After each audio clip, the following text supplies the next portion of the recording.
Welcome to the Old Time Radio Westerns. I'm your host, Andrew Rhynes, and this episode of OTRWesterns.com is brought to you by... Now let's get into this episode. This episode's going to be Western Stories. This series focuses on different radio shows that had a Western episode, but maybe not focused directly on Westerns itself. Now let's get into this episode. This episode is going to be Lux Radio Theater's presentation of The Plainsman. Original air dates May 31st, 1937. And this is where Wild Bill Hickok attempts to stop an Indian uprising that was started by white gun runners. Hope you enjoy, and again, thanks for listening. Hollywood, California, Monday, May 31st. The Lux Radio Theater presents Fredric March and Jean Arthur in The Plainsman.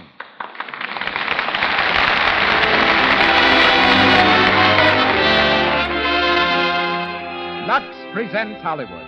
The makers of Lux Toilet Soap appreciate the enthusiasm you have shown for this fine beauty care used by 9 out of 10 Hollywood stars.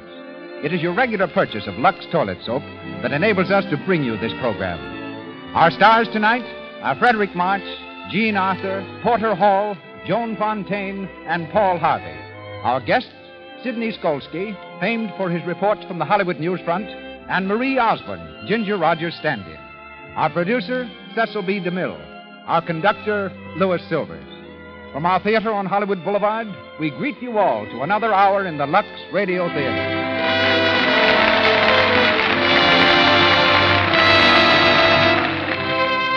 Lux Toilet Soap is snow white, pure, mild. It couldn't be a better soap if it cost $1 a cake.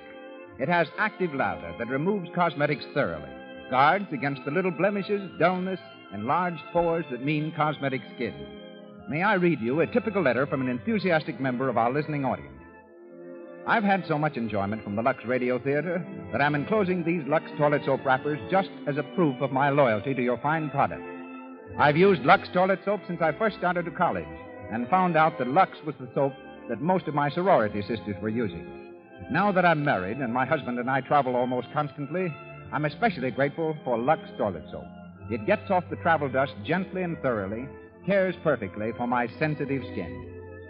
And now, our producer, ladies and gentlemen, Mr. Cecil B.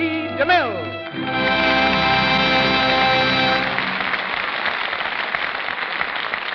Greetings from Hollywood, ladies and gentlemen. Last week, I announced that Gary Cooper would be with us tonight to star with Jean Arthur in The Plainsman. For 2 weeks, Gary's been working in the water, making scenes for Souls at Sea. The result is a severe cold and a high temperature.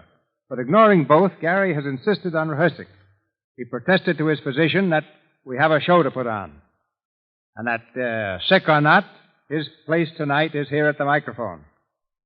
It wasn't until late last night that we succeeded in talking him out of it. He finally gave in, and at this moment is home and in bed. I know you all join me in wishing him a speedy recovery. Stepping into the breach with a graciousness characteristic of a true friend and great actor is Fredric March. The part of Wild Bill Hickok is rather close to my heart. I entrust it to Mr. March with gratitude and the complete assurance that in his hands it awaits only new honors. And now a word about our story. On the 9th of April, in 1865, Generals Lee and Grant met at a farmhouse in Appomattox Courthouse, Virginia, and with quiet simplicity signed a document whose words had been written in the lifeblood of nearly 500,000 Americans. The war between the states was over. The signatures were scarcely dry when the eyes of the nation turned westward and saw beyond the Mississippi a fabulous empire, yet untamed, a land of thundering bison herds and savage Indians. Into this territory poured the legions of Americans whose faith and fortunes had been scattered by the war, and the hordes of immigrants who flooded from Europe to stake their homes on the sweeping plains. Some found peace, some found riches, and some found death at the point of 6-shooters and scalping knives. For there was no Sunday west of Junction City, no law west of Hayes City, and no God west of Carson City.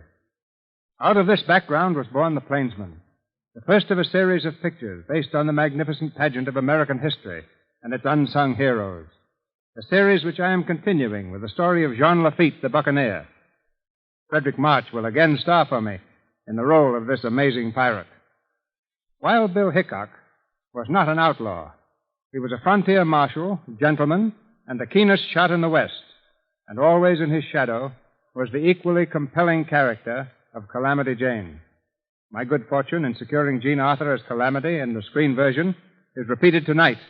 No star is better equipped by nature and ability for this colorful role. Also from the original cast comes Porter Hall, resuming the role of Jack McCall. Mr. Hall's current Paramount film is Make Way for Tomorrow. Joan Fontaine, a young actress rapidly rising at RKO Studios, plays Louisa Cody, and Paul Harvey is heard as Yellow Hand. And now, we set our course along the trail of the pioneers to the west. The applause of our Hollywood audience greets the rising of the curtain as the Lux Radio Theater presents The Plainsman, starring Fredric March and Jean Arthur, with Porter Hall, Joan Fontaine, and Paul Harvey.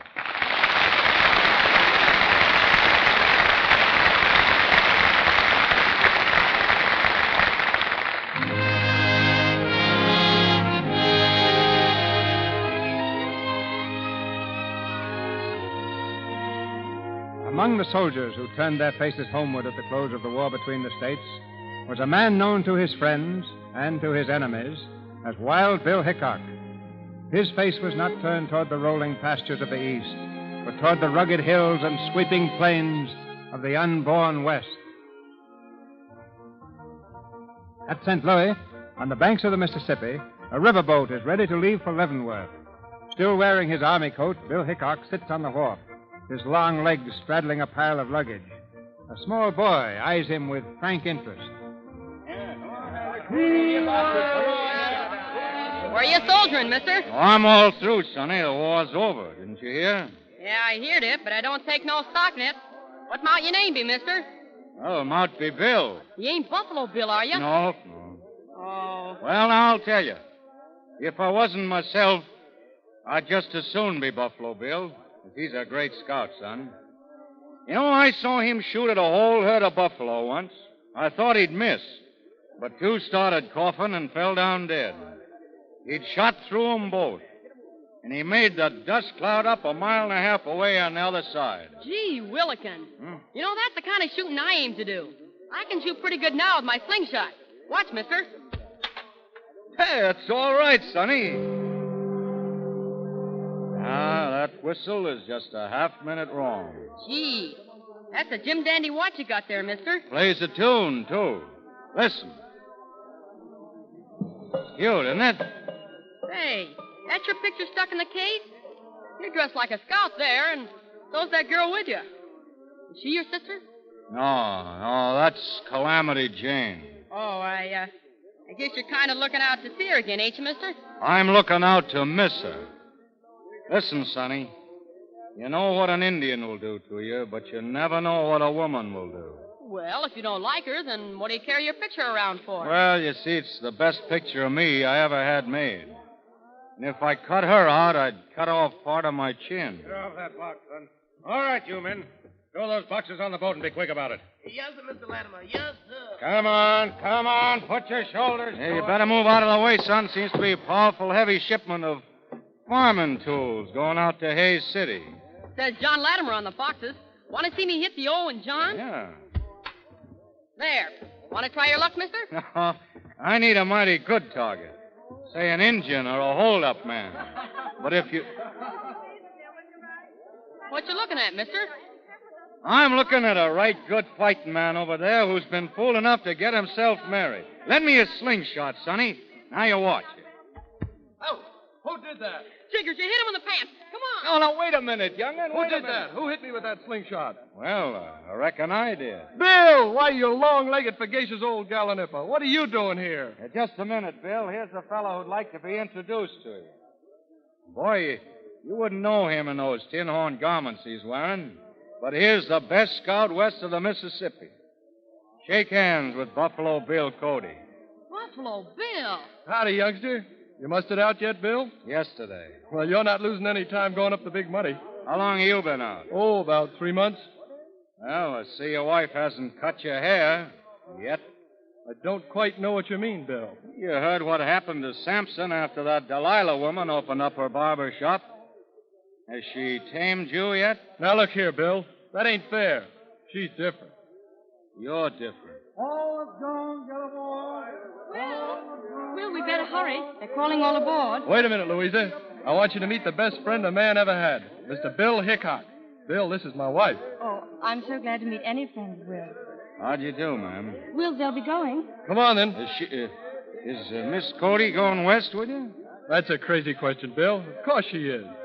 Well, ma'am, it's a good country for men and mules, but it's hard on women and fine horses.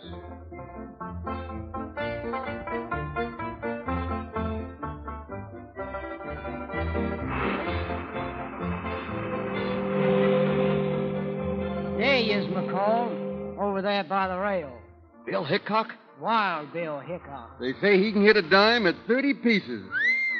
I'd like to meet him. He's a feller to have as a friend.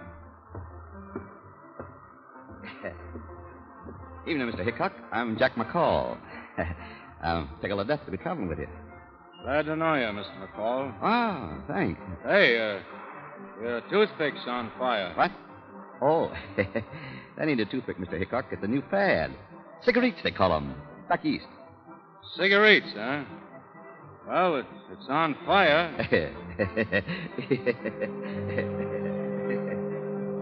Evening, Mr. Hickok. Oh, good evening, Miss Cody. Do you think we'll reach Leavenworth tomorrow? Well, ma'am, of all the variable things in creation, the most uncertain are the actions of a jury, the state of a woman's mind, and the condition of the Missouri River. My mind isn't uncertain. I'm going to help Will. Don't you believe I can? Well, I don't know, ma'am. Killed his first Indian when he was 12, Bill did. At 14, he was riding Pony Express. He's one of the best natural scouts on the frontier. Now that some folks has taken to selling guns to the Indians, he might be needed where you can't be any help to him. Will's promised me to give up scouting and killing Indians and all that nonsense. West is in his blood, ma'am. You can't change that. But the West is changing. Shouldn't Will change with it? Well, I don't know as I could answer that, ma'am. Unless it's just because he is Will Cody.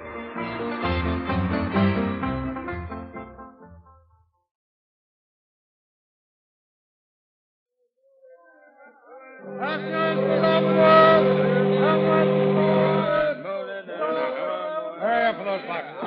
Get along there, you men. Get along, I said. Sorry, boss. We's unloading as fast as we can. These boxes mighty heavy to tote. Shut your lip. I'm sorry, boss. I didn't mean nothing. Come on, then. Good morning. Your name Latimer? Well, You operate out of Hayes City, huh? what of it?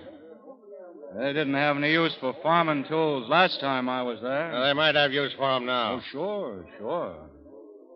Those boxes now, they're just about the right size for rifles, ain't they? Yeah? Well, I freight whatever they send me, and I mind my own business. That's a right good idea, Mr. Latimer. A good way to keep out of trouble. Try taking your own advice, then. Bill! Oh, what the... Bill, you mangy old coyote. Give us a kiss. Oh, hey, I don't...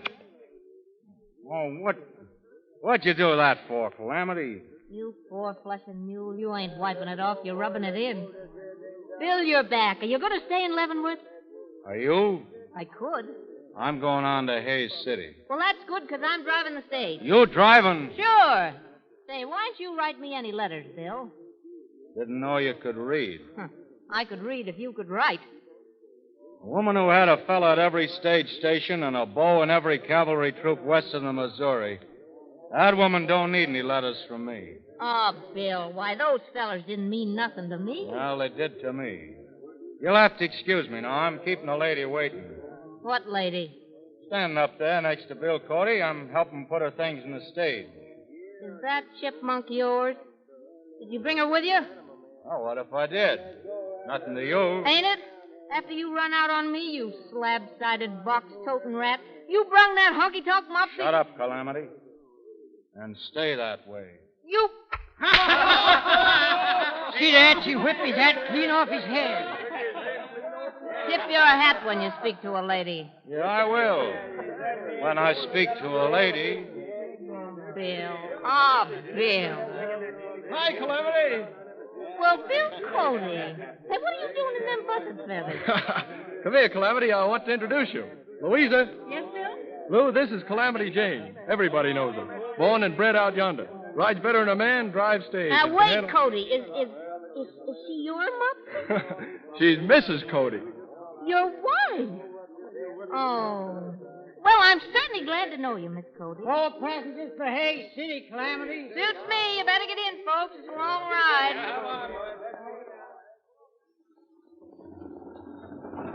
Get up there. Get up, Joe. You looking at something, Mr. Hickok? Yeah, I'm looking at those beads around your neck. You've been driving for 3 days, and you changed horses 14 times. Don't you ever change those beads? Well, I ain't wearing them 'cause you give them to me. I'm wearing them 'cause I like beads. Pull up the horses, Clement. Huh? Pull them up. There's a pony up ahead there. See him? What's the matter? Where you going? When I see a horse racing by the road, I like to see a rider near him. Hey, wait for me. There's the rider, Bill, laying over there under the tree. He's hurt. Give me a hand here. Lift him up a little. Bill, it's Breezy. Hey, Breezy. Breezy, you all right? Hey, look at here, Bill. There's an arrow broke off right in his back. Breezy. Bill Hickok. I thought you was off to the war. Oh, the war's over, Breezy. Ain't over where I come from. There's 2,000-3,000 Sioux Indians are cayuting around Fort Piney with war paint on. Colonel Carrington give me a message to General Custer. What was it, Breezy? He says, tell Custer to get ammunition through to Fort Piney or we're done for. Them's his words, Bill.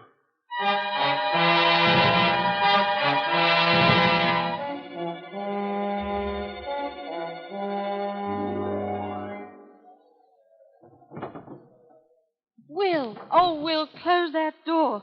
I'll never get the place fixed up. There's so much dirt blowing in. It's got to blow someplace, honey. There's no use fighting the wind, Lou. We've got to bear with this land. Oh, I know, Will. Only, when are we going to move into town and buy the hotel? I'm going to see Jeb Masters tomorrow. He wants to sell the Golden Rule House. Here's your grub, folks.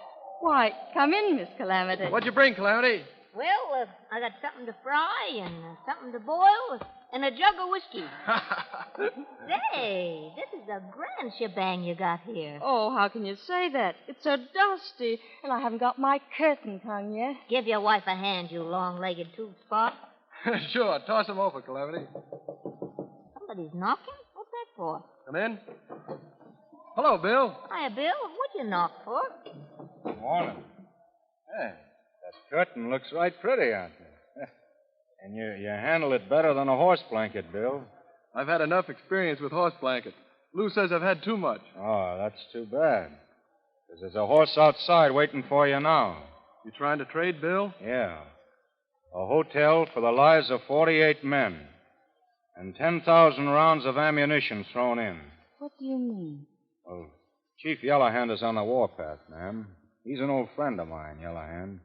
We used to hunt buffalo together, but now he's hunting men. Yeah, I've seen men he's caught. He don't treat his prisoners very well. Custer sending that ammunition to Fort Piney? Well, he's hoping they'll get there.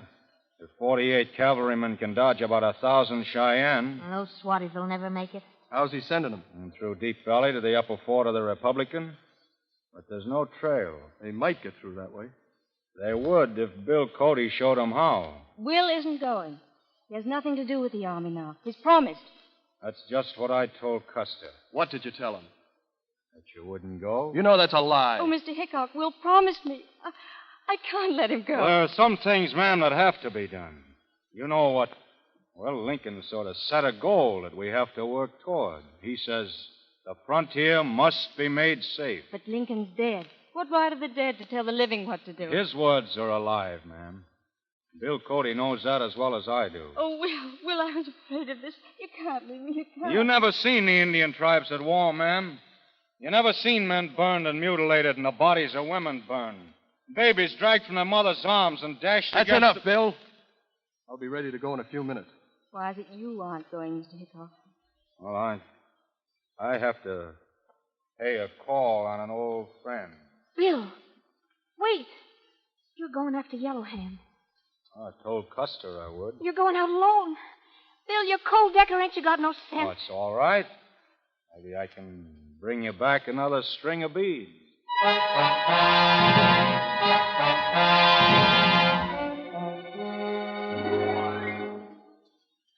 Turn up the lamp a little, Louisa. I don't know how I look in this dress of yours, but I feel like the Queen of Sheba. Oh, you look lovely, Calamity. I want you to keep that dress. You do? Say, no woman ever gave me nothing before. Well, I never even seen clothes like these. Calamity. That old coyote's got a toad in his gullet. Couldn't be an Indian, could it? Oh, honey, when you hear something yelling at night around here, it's just some varmint. But when you don't hear nothing, it's an Injun. Calamity, I want you to stay here with me. I've never been alone before. Now stop worrying about him, honey. Well, he's got a whole troop of cavalry riding herd on him. But my Bill plays it alone, the big mule. It's coming closer. Calamity! Calamity, what are you staring at? Lou, don't look at the window. Don't let on anything's different. But listen to me. Can you ride? Yes. My horse is outside. Take this coffee pot inside of the stove. Open the back door there and wait. What? I'm going to entertain some visitors, and they're Indians. Indians? Shut up. When you see them all in here, sneak out to the horse. Ride to town. Don't stop for anything. Tell them there's Indians here with war paint on. Do you understand? Yes. Now go. Hurry. Oh, Lou. Lou, make me some fresh coffee, honey. Well, company. Come in, boys. Come right in. Don't be afraid. Ahí. Hey, look, fellas. Look what I got for you. Presents, see? Beautiful Presents. Here's a muff for you and a ribbon for you. Boy, And here's a couple of hats. I just see, Uncle. Sure, for you, too, all of you. What you want? Are you all in here yet? Hey, look at the pretty ribbon. Numa. Here, look at these. More presents. Presents for my brothers, the Cheyenne, you red hyenas. Look, try this hat on. See the pretty feathers? You painted buzzard. Anaino is one. Who? What? What's going on? Yes, she's gone. I fooled you, didn't I? Isto hitanio ima. Atanoyo. Soldier. We don't talk Cheyenne. Ista imo. I don't know where the soldiers went. I don't know anything. Otonis. No. Ota. I'll never tell. Do you understand that, you hairless coyote? I'll never tell, never.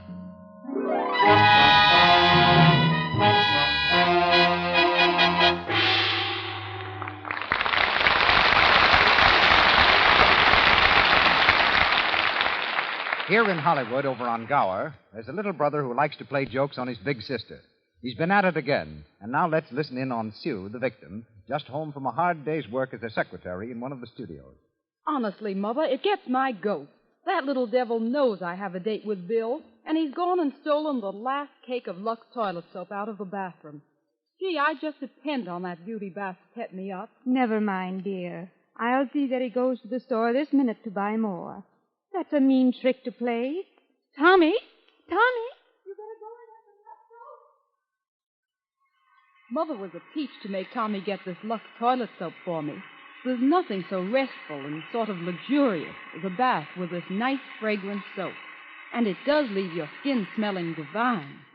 Bill seems to think so, for later on, while they're dancing at the Coconut Grove, he leans close to Sue and says, Gee, Sue, you're the sweetest girl. It's Lux Toilet Soap's active lather that makes it such a wonderful bath soap. It carries away perspiration, every trace of dust and dirt from the pores. Leaves skin fresh and lightly perfumed, exquisitely dainty. Back now to Mr. DeMille. We continue The Plainsman, starring Fredric March and Jean Arthur.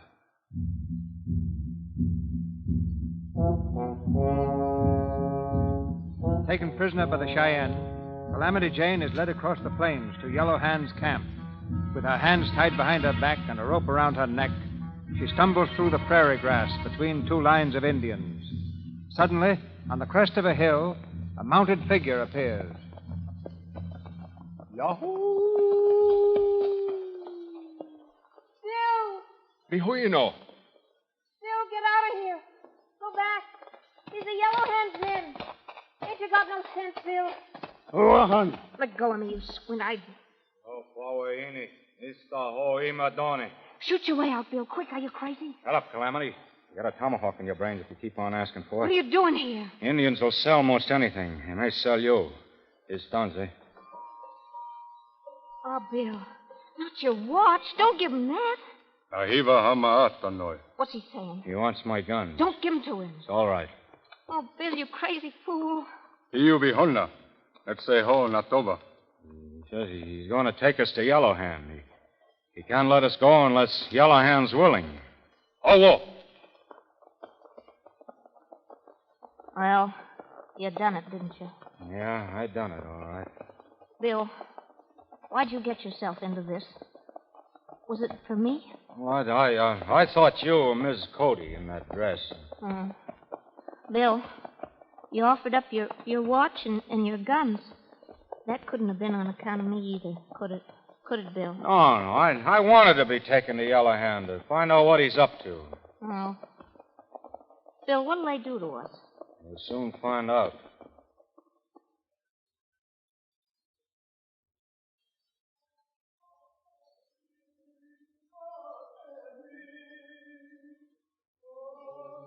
You are Hickok. I know you. He's your old friend, Yellowhand, remember? I'll handle this. Yes. Speak your own language, Yellowhand. I'll understand you. You, me, speak white man tongue. You remember what I said last time we met? I said one of us would lift the other's scalp. Which one? Well, looks like you'll be the one to say. What started you on the warpath, Yellowhand? Where sun rises, white man's land. Where sun sets, Indian land. White man come, take our land. Kill buffalo, our food. White man promise us food. White man lie. Now Cheyenne buy white man's thunder stick. Soon war drums sound in all Indian land. All tribes ride with Yellowhand. We drive white man like buffalo away, back to rising sun. Yellowhand has spoken. Yellowhand has spoken. And you may be right. But you can't drive the white man away. White man send bullets. Many, many bullets. Where? Oh, Yellowhand, somebody's romancing. You tell where. I don't know. You tell where. He's your friend, Bill. Why don't you tell him it's heading east to Leavenworth? Iuvi Honavi Hio Payotse. Iho Ka Histianamo. You're crazy. She's not my squaw. Why you keep woman's face in watch? Bill, you got my picture in your watch? You kept it? Well, I couldn't get it out without scratching the case. And you've been acting like you didn't care, and all the time you've been... Tie up that tongue of yours. Look at their faces. Squaw. Let her go. She doesn't know anything. Hickok, you quick to say she not know. Hickok will not tell, but Yellowhand will know. Now is the hour of the great bear rising. When moon high above, Yellowhand will know. We go. Come back when moon high. What's he talking about the moon for? What do you mean? Bill, do you think there's any chance of cutting these ropes or something? Bill, what are you thinking about?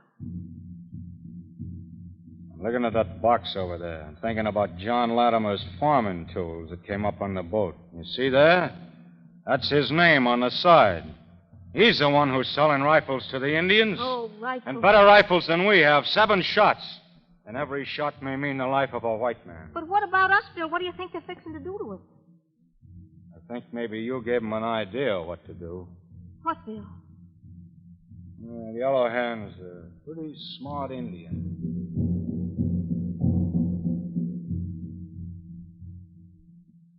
You hear them drums?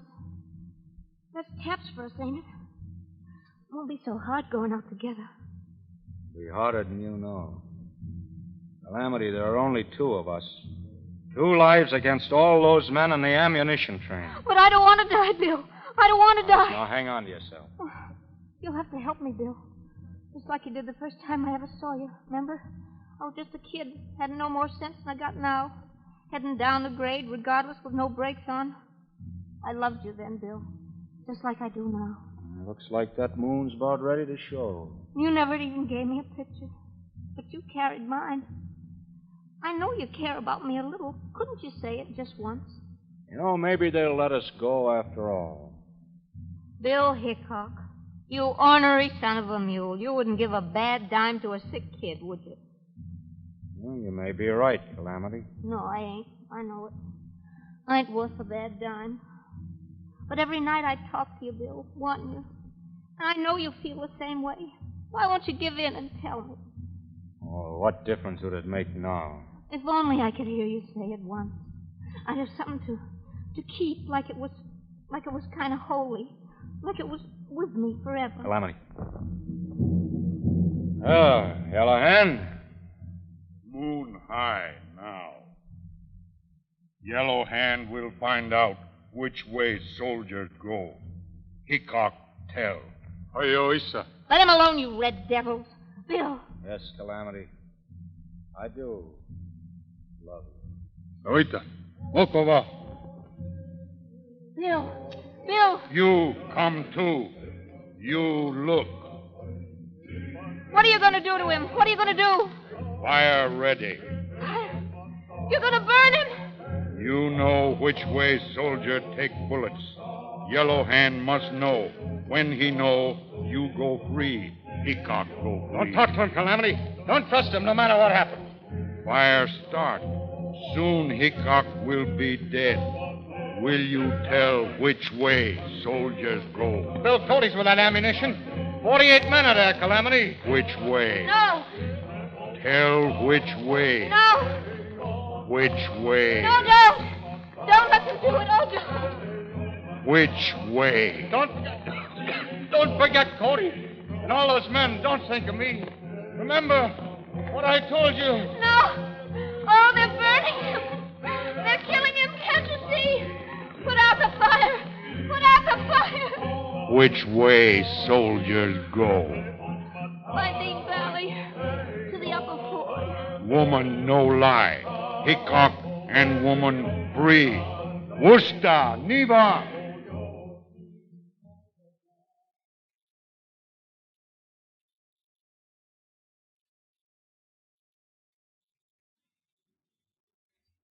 The trail's over here, Bill. Oh, I couldn't help it. I didn't mean to tell. Won't you look at me, Bill? I hope I never have to look at you again. Oh, Bill, please. We're free, sure. What about Cody? What about... You hear that? It started. Yellow Hand's attacked already. I got to get to him. You can't reach him on foot. Well, I'll get through somehow. And you got to reach Custer and tell him we need help. Custer finds out I told Yellow Yes, Hand. he'll give you the firing He squad. won't find out. I'm going to tell him.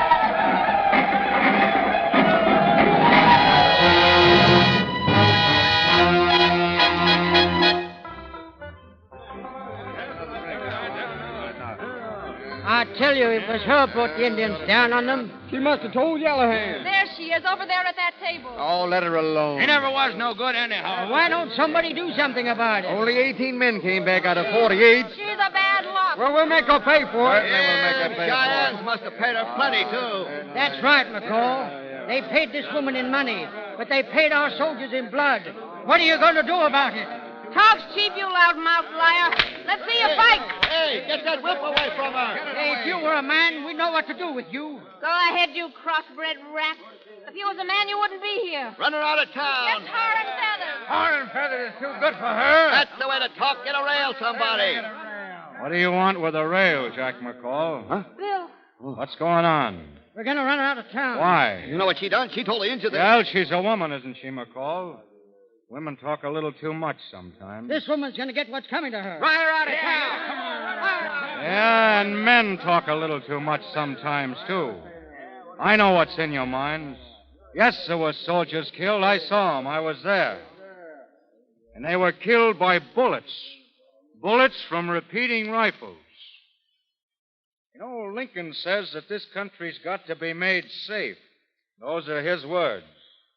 So I'm on my way now to settle this matter with the man who sold those rifles. I know there was monkey business going on. Yeah, you're right, and there may be a few stray bullets flying around here in a minute. I'd advise you to stay inside off the street. Bill, Latimer's crooked than a rattlesnake. You can't go after him alone. I started alone, and I'll finish alone.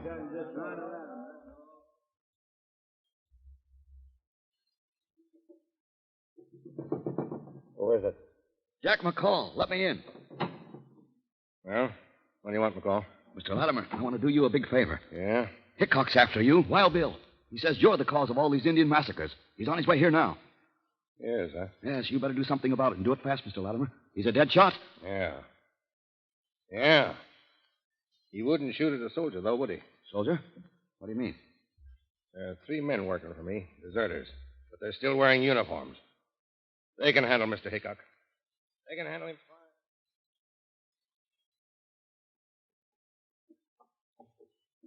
fine. Bill, don't go across that street. Come back here, Bill. Let go. You're crazy. Latimer won't fight you fair. Oh, you ain't got the sense you were born with. Please, Bill. No. No, love mean nothing to you. And our love, if that's what you call it. All that died with the men who died because of you. Oh, no, Bill, no. Get off the street. I'll go get Cody. Maybe he can talk some sense into you, you big mule. Well, morning, Hickok. Morning, Sergeant. Morning, boys. Morning. Morning. You, 3 boys better take cover for a few minutes. You think you own this town? Well, I'm just walking through it. And us guys can get out of your way, can't we? Like we was dirt. Suit yourself. You know, Mr. Longhair, you're too darn friendly with Injuns to suit me. You shouldn't have said that, soldier. Well, what are you going to do about it, you gun-toting windbag? Oh, you boys are substituting for Latimer, eh? Shit, he would pick soldiers. I can't shoot at that uniform, but if you want action, take it off. Yeah? And get a slug in me while I'm doing it? Take it off. I'll give you that much time. Keep your hands away from your guns, Hickok. They're away right now. But mine ain't. Bill, are you hit? Oh, just my arm. Those men were soldiers. Come on, let's get out of here.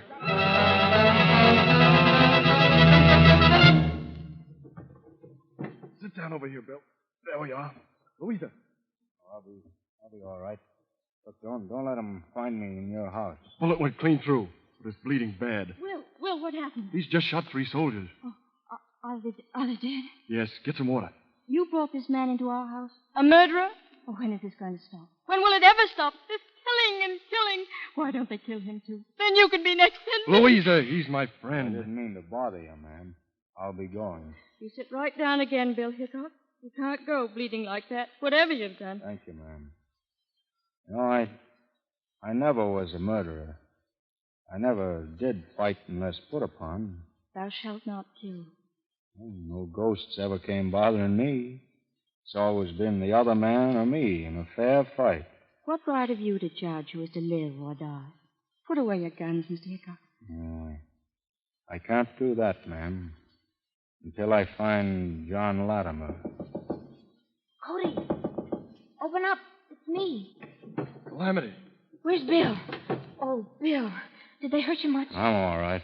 I know you don't want to see me, but I got to tell you something, Bill. Custer's ordered you brought in, dead or alive.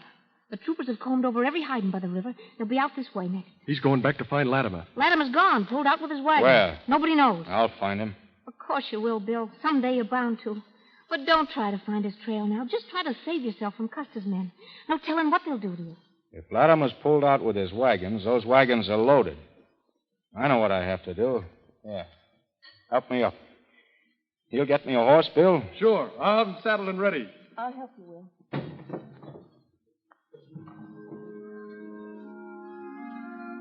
Why don't you lay up for a while and take care of that arm, huh?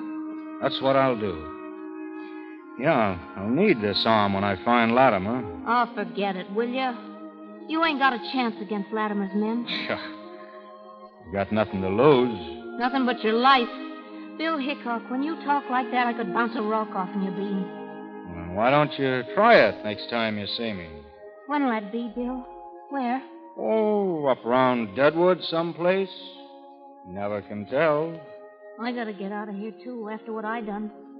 Well, I guess this is goodbye, eh, Bill? Where are you going? Oh, up around Deadwood someplace, I guess. I don't give a hoot where I go. You're well named, you know. I A child of Calamity. You're always getting yourself into trouble. Say, Bill, I reckon maybe you don't hate me, do you? Or maybe you're just being nice to me because you think you won't ever see me again. Sure, I'll see you again. This is a big country, but trails cross sometimes.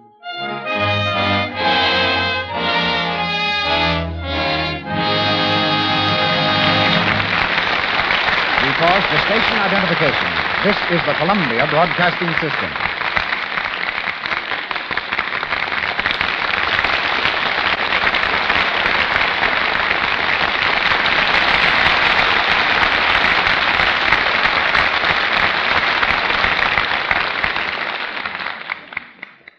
Before Fredric March and Jean Arthur continue in the Plainsman, we call time out for a powwow with the little giant of Hollywood columnists, Sidney Skolsky, Hollywood's correspondent for the New York Daily News and other newspapers. His catchphrase, but don't get me wrong, I love Hollywood, has taken a definite place in the jargon of the film capital. Tonight, we hear more of the whys and wherefores of this phrase as Buck Skolsky rides again. Mr. Buck to you, but really I feel more like a cake of Lux soap than a cowboy. Well, you're more the size of a cake of Lux soap than a cowboy. What I mean is that I'm playing a repeat date on this program, the way I noticed that Lux toilet soap plays repeat dates in the homes of the movie actresses I've visited. Not only in their homes, either. Apparently, Lux soap is just as much a part of studio equipment, too, as a camera. You say 9 out of 10 stars use it. Well, I'm still looking for the 10th actress who doesn't. She just can't be found. That's very nice, Mr. Buck Skolsky. Now get along with your specialty. Giddy up. Hollywood is a place where Simone uses a French perfume which means always faithful. Where Adolphe Monjou has a cigarette case on which is inscribed to Adolphe Monjou from his most ardent admirer, Adolphe Monjou. It's a town where Jimmy Cagney's swimming pool has more water than the Los Angeles River. It's a town where after kissing Ginger Rogers in a picture, James Stewart forgot himself and spoiled the scene by saying to Ginger, "Gee, thanks." Where a producer told a writer, "You can make the heroine a crook, but don't make her dishonest." But don't get me wrong, I love Hollywood. Hollywood is a place where Dick Powell cooks a better meal than wife, Joan Blondell. It's a town where Rubinoff registered at a hotel and signed the blotter, Rubinoff and his violin. Where an actor bawled out a waitress in the Metro Commissary for bringing him the wrong order. The waitress merely said, "I'm sorry, sir. We all make mistakes. I saw your last picture." It's a town where an actress being interviewed said to this newspaper man, "I want you to meet my daughter. She's older than I am." Where at the Trocadero, John Medbury asked Gracie Allen if he could have the next dance. Gracie answered, "It's all right with me if you can find a partner." But don't get me wrong, I love Hollywood. Hollywood is a place where Mae West has her name printed on the cushions in her auto. Where an actor approached George S. Kaufman and said, "I got a radio offer." Kaufman answered, "To go on or stay off." It's a town where Charlie Chaplin's youngsters make him take them to a Joey Brown picture for laughs. It's a town where Sid Silvers asked the producer to look at the screen test of a girl trying to get into pictures. The producer said, "She's no good. She's a dog." Silvers answered, "Rin Tin Tin did all right." Where Sam Goldwyn's barber denied that he was a yes man. The barber pleaded, "When Mr. Goldwyn says no, I say no." Hollywood is a place where William Powell's big secret is that his middle name is Horatio. Where Eddie Cantor claims he knows an actor who hasn't an enemy in the world, but all his friends hate him. Where Joe Swirling's 7-year-old boy, Peter, wrote a composition for school about a poor boy. His mother was poor, his father was poor, he had a poor nurse, and a very poor butler. It's a town where on the set a director who wanted a riderless horse shouted, "Bring me an empty horse." Where one afternoon on Hollywood Boulevard, Harry Lauder, wearing skirts, passed Marlene Dietrich wearing trousers. But don't get me wrong, I love Hollywood. Hollywood is a place which gets more like Hollywood every day. It's a town where it never rains, but the fog washed out 3 bridges last week. Where Darrell Zanuck, trying to impress a guest at dinner, told him that Tyrone Power would be the biggest actor in the business because women like him. Zanuck, trying to prove his point, turned to the maid and asked, what do you think of Tyrone Power? She said, what is it, a new gasoline? It's a town where Robert Taylor in an interview said, when I kiss them, I stay kissed. But don't get me wrong, and I better go before I do. Thank you. Don't get me wrong. I love sculpting. Fredric March and Jean Arthur return to us now in The Plainsman.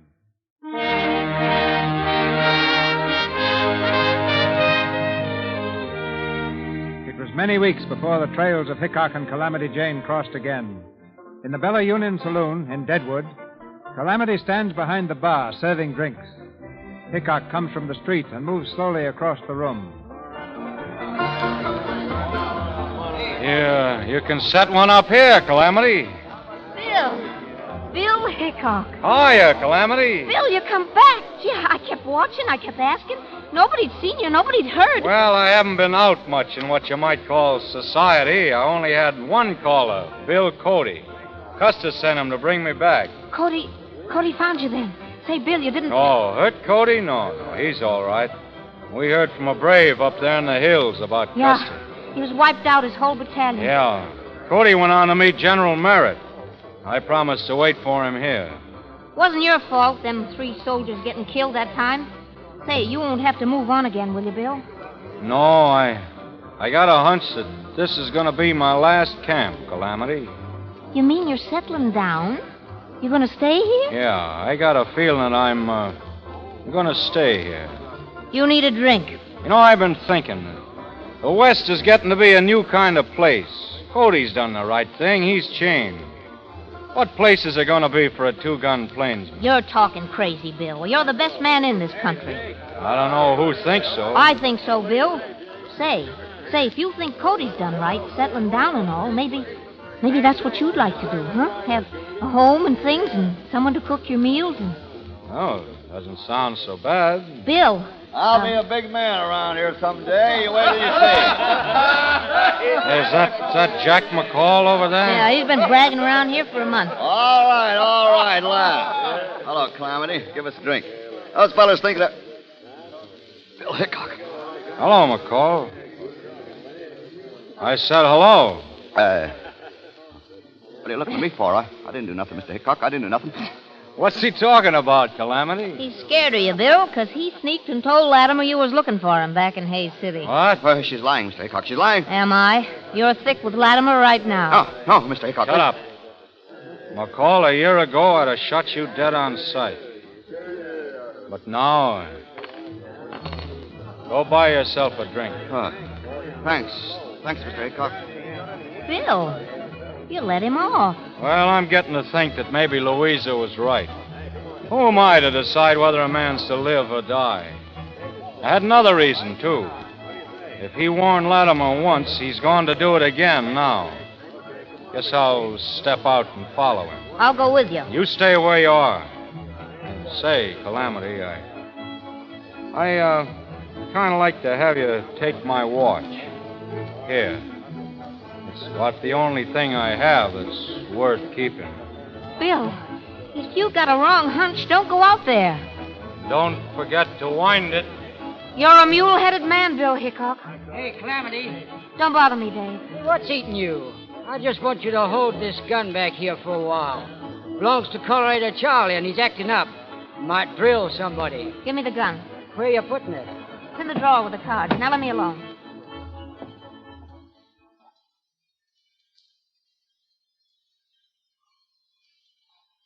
Get that horse over here, Red. We're in a hurry. Doing my best. You'll never get the wagons loaded, Mr. Latimer.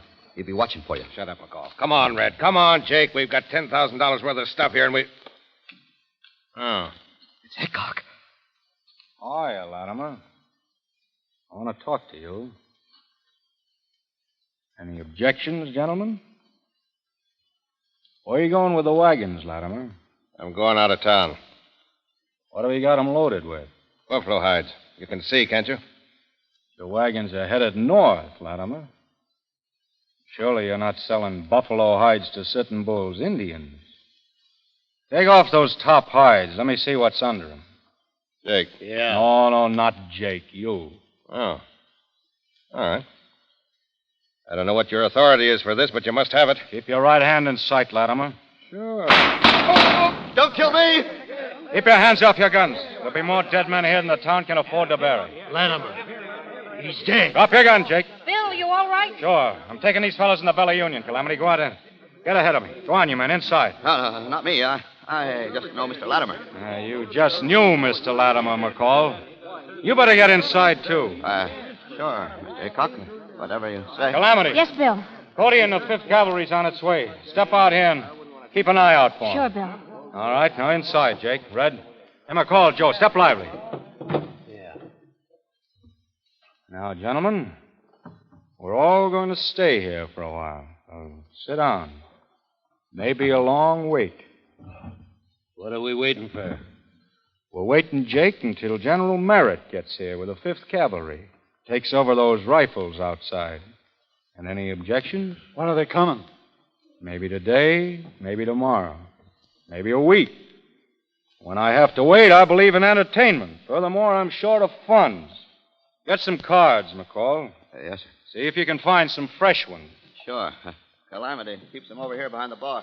And bring some chips. She keeps them in a drawer, I think. Here. Oh, there's a whole bunch of... What's the matter, McCall? Nothing. Nothing, Mr. Hickok. What's in that drawer? Why, just cards, chips, that's all. Bring them over. Yes, sir. You want a deal, Jake? All right with me. Here's the cards. Come back here, you. You can't go in there. It's Cheyenne Charlie. Come in, Charlie. Let him in, Calamity. How, Charlie? Charlie's a friendly Injun. Yeah, I know, Charlie. Sit over there, Charlie, or I can keep an eye on you. Charlie took a shot at me once. But I was too far away. Too bad you wasn't close, Hickok. He got my horse. Charlie would have been the biggest man in the West if he'd have killed you, Hickok. The Injuns understand things like that. Kill a big man, and that makes you a big man. Killing you, Hickok, is an honor that's just waiting for somebody. You, Jake? No, not me, Bill. Not me. I'm facing you. The only way to down a man like you is from the back. Don't stand behind me, McCall. Bad luck. I better get some more chips. Your say, Jake. I'll wait for the chips. Got 'em, Jack? Yeah, I got 'em. Listen.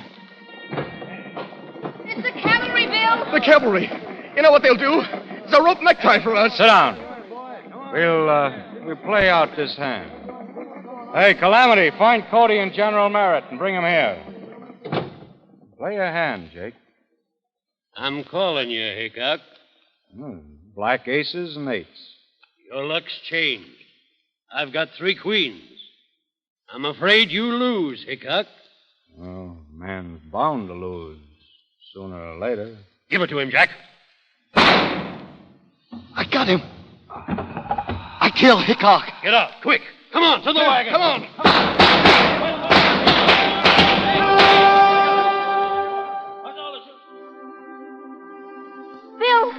Bill, what's happened?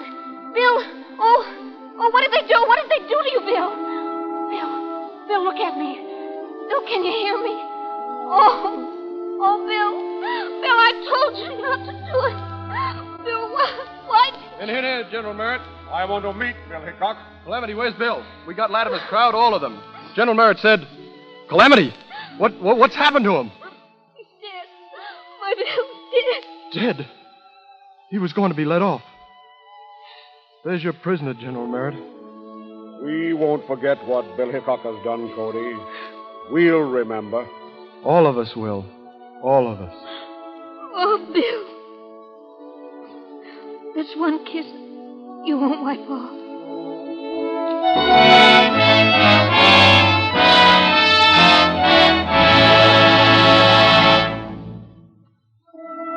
In Deadwood, South Dakota, next to the beautiful tomb of Wild Bill Hickok, is a simple little grave. The headstone bears the name Calamity Jane.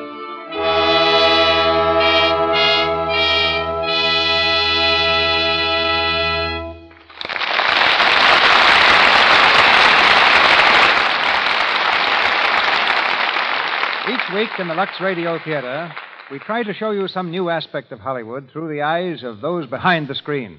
So before Fredric March and Jean Arthur return, we'll have a word with Marie Osborne. As baby Marie, she was the Shirley Temple of 15 years ago, but old age caused her to retire at the age of 10. Miss Osborne holds one of the unusual jobs found only in pictures. She's one of our better-known stand-ins for one of our more famous stars, Ginger Rogers. Ladies and gentlemen, Miss Marie Osborne. Thank you, Mr. DeMille. I suppose the most logical thing to do is to explain first just what are the duties of a stand-in. Well, before a scene is shot, it is often necessary to spend considerable time arranging lights, cameras, and microphones to get the proper perspective. Rather than tire the star while this is being done, a stand-in stands in. However, a satisfactory stand-in requires more than the ability to stand first on one foot and then on the other. Yes, she must have the same height, weight, and coloring as the star for whom she is standing in. The same features, makeup, clothes, and the same complexion. Complexion is really very important. If the star had a light complexion and the stand-in was dark, lighting would be inaccurate and the camera improperly focused. And that brings me around to the subject of keeping your complexion like the stars, which is just another way of saying with Lux toilet soap. There are 3 reasons why I use Lux toilet soap, Mr. DeMille. First, because Ginger Rogers, who has one of the loveliest complexions in Hollywood, uses it. Second, because it's the official soap in the dressing rooms at the RKO studios, just as it is in every big studio. And third, because it happens to be the finest complexion care I have ever found.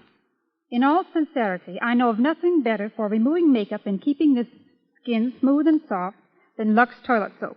But getting back to Miss Rogers. Yes, how did you start your career as a stand-in? Well, Ginger's mother, Leela Rogers, now in charge of RKO's Little Theater, had written several stories for me when I was on the screen as baby Marie. When I was about 11, I went on a personal appearance tour, and Mrs. Rogers visited me backstage in a theater in Texas. She brought Ginger along, and we met then for the first time. About 3 years ago, with our positions quite the reverse, I met Mrs. Rogers and Ginger again in Hollywood. Told them that I wanted to get back in pictures, and Ginger made me her stand-in then and there. She's one of the finest friends a girl could have. And that, Mr. DeMille, is the story of this stand-in. Many thanks for bringing me here. Happy standing, Marie. And now a little crossfire from our leading man and lady, Fredric March and Jean Arthur. Jean, now that you've done the Plainsman on both the screen and the air, which did you enjoy more? Well, that's not so easy to answer, Mr. DeMille. Making the picture was considerably more exciting, I suppose, since you had me driving a stagecoach and captured by real Cheyenne Indians and practically living the same thrilling incidents that Calamity Jane experienced. Yes, but, Jean, there's an intimacy about radio that you can't find anywhere else. For instance, I'm told that Gary Cooper is listening in tonight. And I only hope that as Wild Bill Hickok, I was one half the man on the air that he was in the picture. I also hope that Gary's as quick in his recovery as Hickok as he was on the trigger. So say we all. My thanks and good night to you both. Good night, Good night. Thank you, Fredric March and Jean Arthur. This is your announcer, ladies and gentlemen, Melville Ruth. Who are the stars for next Monday night? What's the play going to be? Well, in just one moment, Mr. DeMille will answer those questions. Mr. March appeared through courtesy of Selznick International Studios, where he is about to make a new Technicolor picture with Carol Lombard. Mr. DeMille, Paramount Studios, where Jean Arthur has completed Easy Living. Joan Fontaine's next RKO film is You Can't Beat Love. Louis Silvers is from 20th Century Fox, where he's in charge of music for This Is My Affair. And here's Mr. DeMille. One of the most dramatic events in modern history, the Russian Revolution, becomes the background of next Monday night's play in the Lux Radio Theater, when we present that amazing story of international spies, British Agent, suggested by Bruce Lockhart's best-selling book, screened by Warner Brothers. This exciting and romantic play brings 2 of your favorite stars back to our microphone, Errol Flynn and Frances Farmer.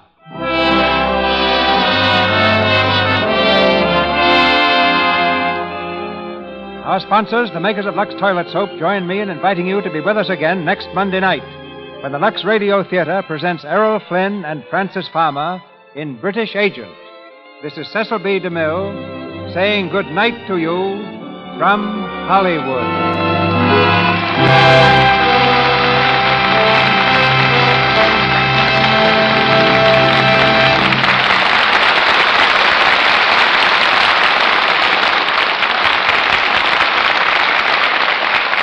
is the Columbia Broadcasting System.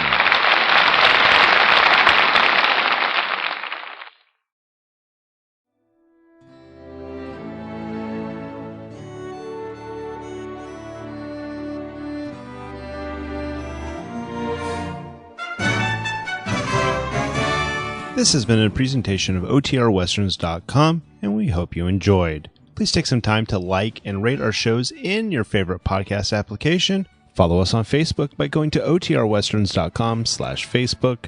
Join in the conversation by going to OTRWesterns.com/Discord. And don't forget to send us an email, podcast@OTRWesterns.com.